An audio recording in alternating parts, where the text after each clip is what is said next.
मूत्रपिंड नीट काम करत नसेल तर शरीर हळूहळू खूप महत्त्वाचं इशारा देतं. सुरुवातीला हे लक्षणे सौम्य असतात, पण दुर्लक्ष केल्यावर गंभीर आजार होऊ शकतो. जसं की मूत्रपिंड नीट काम करत नसल्याची सुरुवातीची लक्षणं म्हणजे लघवीतील बदल. लघवीचं प्रमाण कमी किंवा जास्त होतं किंवा वारंवार लघवी लागते, विशेषतः रात्री. लघवी करताना जळजळ किंवा वेदना होतात. लघवी फेसाळ दिसते, प्रथिनं जास्त असल्याच्या कारणांमुळे. लघवीत रक्त दिसणं हे लक्षण मात्र किडनी खराब होण्याचा पहिला इशारा असतो.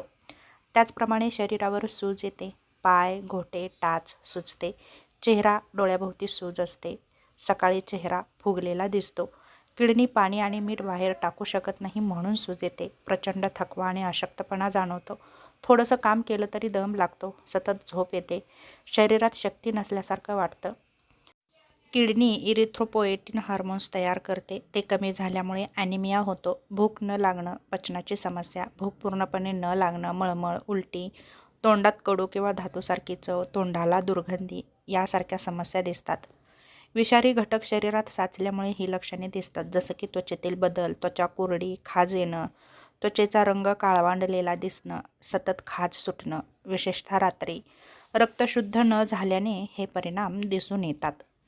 त्याचप्रमाणे श्वास घ्यायला त्रास होतो, थोडं चालले तरी धाप लागते, छातीत जडपणा जाणवतो, झोपताना श्वास घ्यायला अडचण निर्माण होते, फुफ्फुसामध्ये पाणी साचल्यामुळे किंवा ॲनिमियामुळे असं होतं, उच्च रक्तदाब होतो किंवा अचानक BP वाढतो, कॅल्शियम, पोटॅशियम यांचा समतोल बिघडतो, लैंगिक आणि हार्मोनल बदल होतात, पुरुषांमध्ये लैंगिक इच्छा कमी होते, स्त्रियांची पाळी अनियमित होते.